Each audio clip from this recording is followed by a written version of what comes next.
Greetings to you and welcome to this episode of Grace Podcast.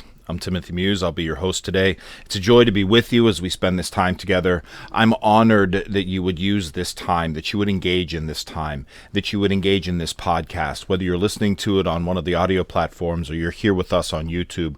However you choose to do it, however you're working on it, I'm so blessed and pleased to be part of that time. Thank you for coming out. Thank you for investing. Thank you for investing in you. Thank you for investing in you. I mean, you're here, you're listening to this in some form or another because you want to invest in you.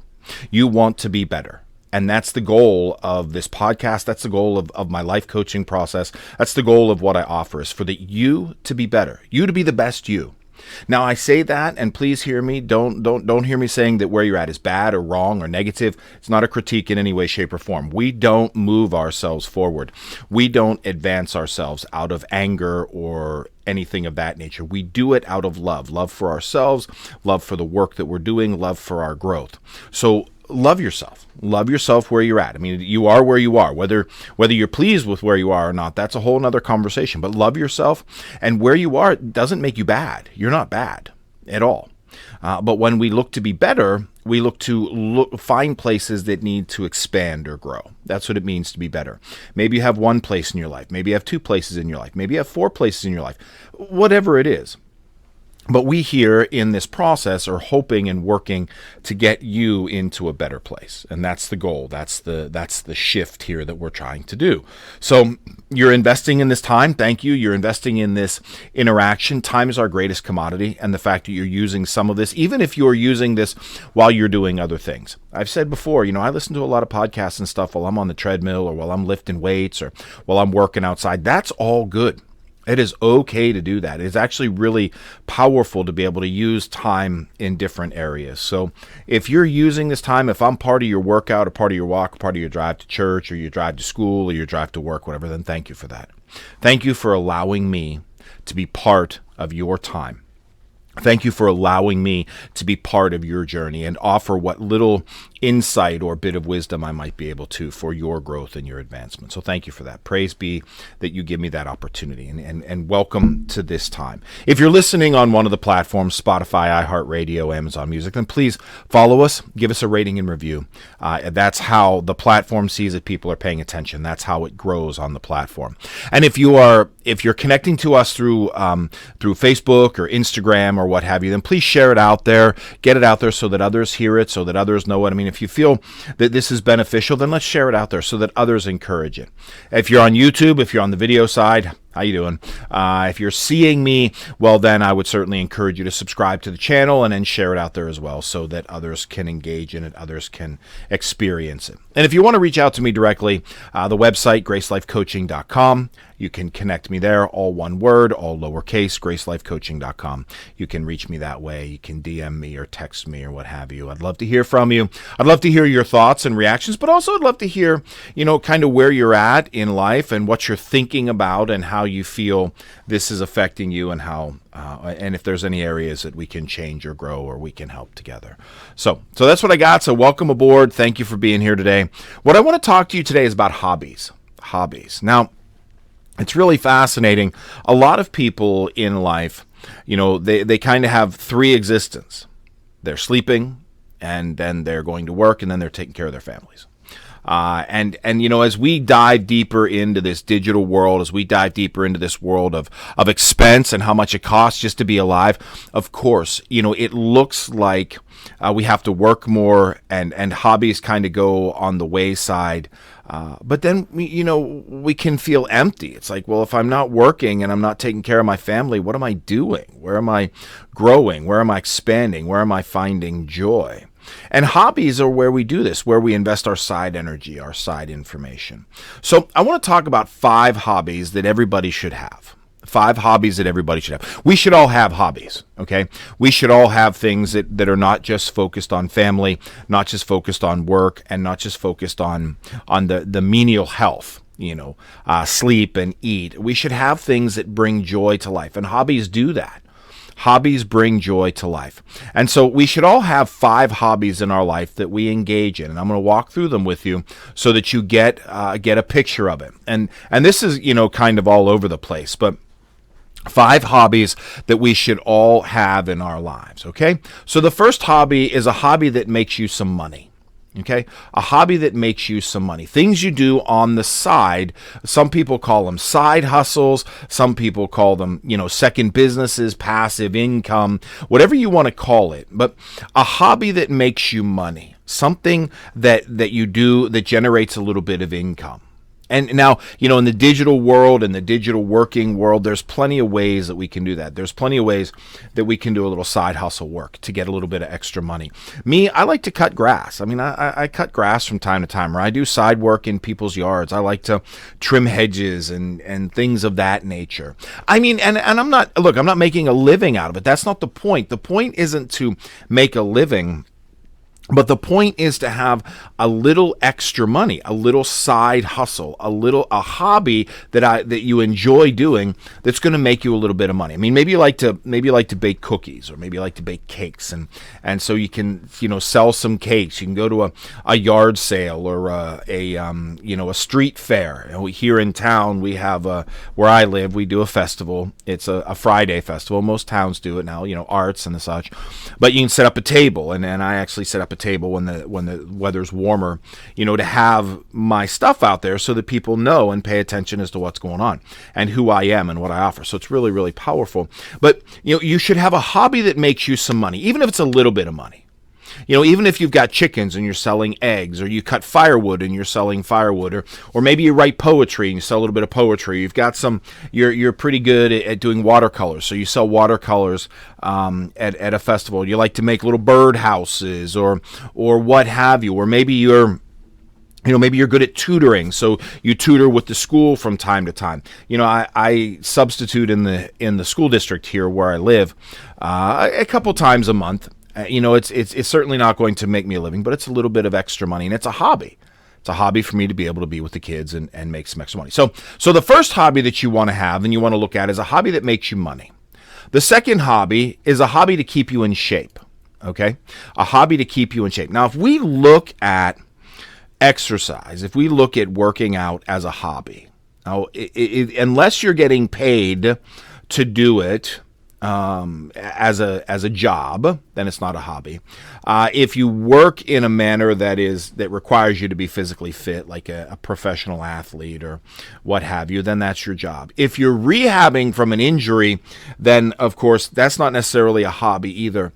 But to have a hobby to keep you fit, to keep you in shape. Okay, now that doesn't necessarily have to be going to the gym every day, but committing a time every day to taking care of your physical identity. Maybe it's taking a walk every day. Maybe you're a walker. Maybe you like to take walks every day. Maybe it's walking the dog. Maybe part of having a hobby to keep in shape is to get a dog, so that you're required to get out and take a walk every day.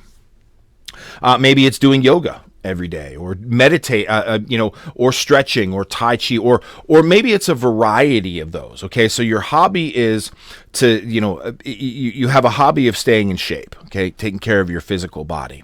And that hobby is enacted in 3 ways. You walk a couple of days, you do yoga a couple of days, you do Tai Chi a couple of days, or, you walk and you do yoga and you go to the gym or what have you. But it's a hobby. It's not a job. And you don't want to look at it as I have to. See, that's the thing about hobbies is hobbies are things that we like to do. You don't have to go to the gym. You don't have to work out. You don't have to keep in shape. You're not required to. I mean, it's not like you're going to get your pay docked for not doing it unless you're in like a sports star or something. However, you are going to pay the price for it if you're not engaging a hobby. One, you're not building this avenue, and the other is as you get older, your body is going to tell you that it needs to be taken care of. So you either build that hobby now or you pay for it later. So having a hobby that keeps you in shape and learning about what that is. I mean, again, that's kind of the joy of hobbies is you can try something, it doesn't work out. Okay. So, you join a gym, let's say, and you're going to start building a hobby of going to the gym and moving heavy things around. And you do that for a month or so or 2 months. It's like, this just isn't my thing. Okay. Well, then you change your hobby. You go do something else. You start walking or you start yoga. There's so many different avenues. You don't need a personal trainer.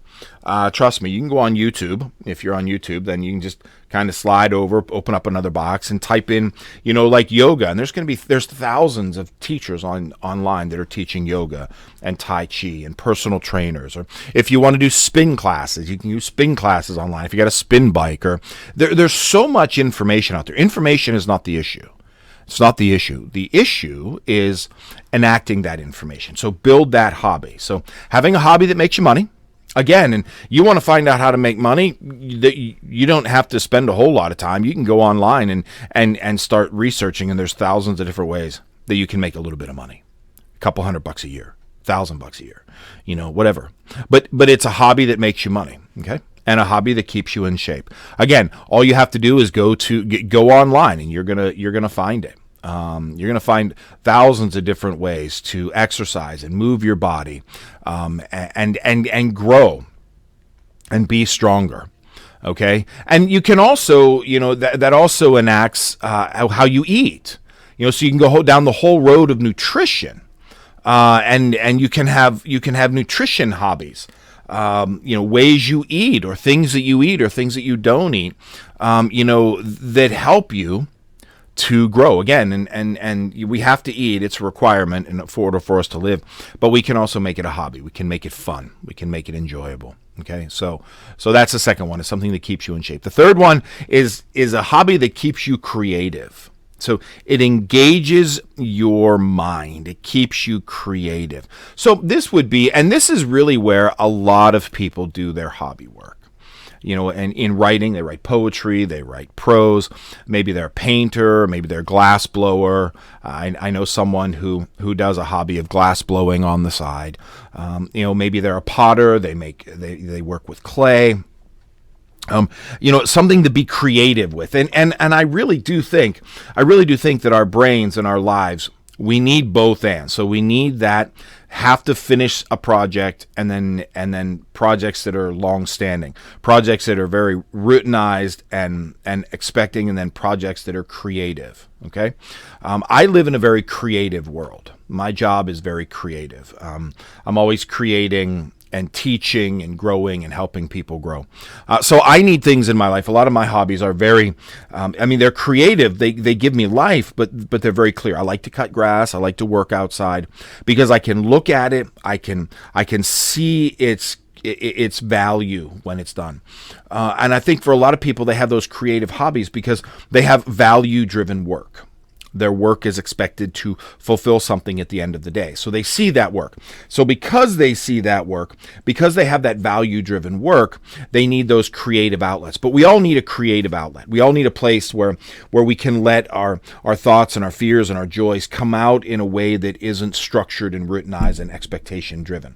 So that is where you have a creative hobby, such as painting or poetry or prose or something of that nature. They're important. They're important to our psyche. They're important to our mental and physical health. They really are. It's not just, and this is the thing.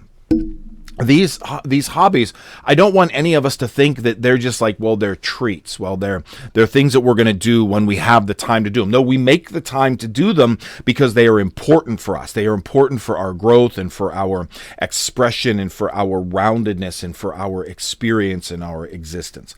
They're important for us. So we need them in our lives, okay? So that's the third one, is a hobby that keeps you creative. The fourth one is a hobby that builds your knowledge. To build knowledge, to grow in your knowledge. Well, this is one of the ways to do it. Listening to podcasts. I have a hobby of listening to podcasts. I listen to a lot of them. I listen to as I'm working out, to gain knowledge, to be smarter. The moment we think we know enough, the moment we think that we don't need to know anymore, is the moment that we stop living because we stop growing. Now, maybe it's podcasts, maybe it's digital, maybe it's reading. So you read books, and I like to read novels, but I'm talking about nonfiction. I'm talking about knowledge-driven books, knowledge-driven information. Again, and you can go on YouTube and you can get all kinds of knowledge. If you want to learn photography, let's just throw out photography as a hobby. You want to be a photographer. Okay, you could go to school to be a photographer. But if you're not looking to grow it as a job, but you're looking to enhance your desire and your knowledge of it a little bit, well, there's all kinds of teaching out there. about photography. You can learn all the aperture marks and everything, and you can grow in that knowledge, and you can experience a greater joy in it, and you can experience a greater expression in it, and grow in that knowledge. So you want to have a hobby that is going to help you grow in your knowledge, that you can become smarter. We all should want to become smarter. The moment we think that we're smart enough is the moment we should realize that we're not smart enough. Okay? So you should want a hobby that is going to increase your knowledge, increase your ability to learn. And the last one is a hobby to grow your mindset. Okay, a hobby to grow your mindset. Now, there's a number of different ways that you can do it. I mean, you can have a mindset coach. You can have someone who helps you with your mindset. Gratitude journaling is a great way to help grow your mindset. Meditation, again, and you can go out. There are sites that lead in meditation, have meditation. So a hobby that grows your mindset, that focuses on your mindset in some way, to help increase and better your mindset, get you out of the overthinking patterns, get you out of the complaining patterns, get you out of the patterns of just seeing the negative or the bad, okay? Those are the patterns. Those are the hobbies that can help grow our lives. Now, and trust me, if you really stop and think about it, maybe you have those hobbies, maybe you're doing a number of those hobbies already. You don't see them as that, but maybe you're doing them already. Maybe you're engaging in some kind of daily exercise. Maybe you like to listen to podcasts or read or watch videos. Maybe you're learning. Maybe you are already working on your health. Maybe you are doing something that's making you a little extra money. Okay? So, but to incorporate all 5 of those is really what helps to grow our life. Now, do we need to do them every day? I think that's a really important question. Some things, and the more we engage a hobby every day, obviously, the more routinized it is. I think if you're doing a side hustle work, engaging it and trying to make a little bit of money every day is only going to increase your capability. Moving your body every day makes you want to move your body every day. Working on your mindset, working on your knowledge, working on your creativity. Do you have to do them every day? No, you don't. You don't have to do them every day. But you should set aside time to do them. They should be important enough in your life. They shouldn't just be, well, I'm going to do this when I run out of time. No, they should be important enough that you do them, even when you don't seem to have time to do them. You do them because they matter to you, and they're going to help grow you. So the 5 hobbies that everybody should have: 1 to make you money, 1 to keep you in shape, 1 to keep you creative, 1 to build your knowledge, and 1 to grow your mindset. Add those 5 hobbies into your life, or give energy to those 5 hobbies if you already have them, and you're going to help to see your life grow and expand in ways that are really, really important. Once again, thanks for coming out. That's what I got for you for today. If you really value this, please share it out there. Follow us, give us a rating and review if you're on one of the platforms. If you're on YouTube, then please subscribe to the channel so you don't miss future episodes, and share it out there. It's going to show up on my social media. Share it out there so that others can experience it. I want this out there so others can experience the joy of it as well. And as always, here at Grace Life Coaching, we want you to be the best you.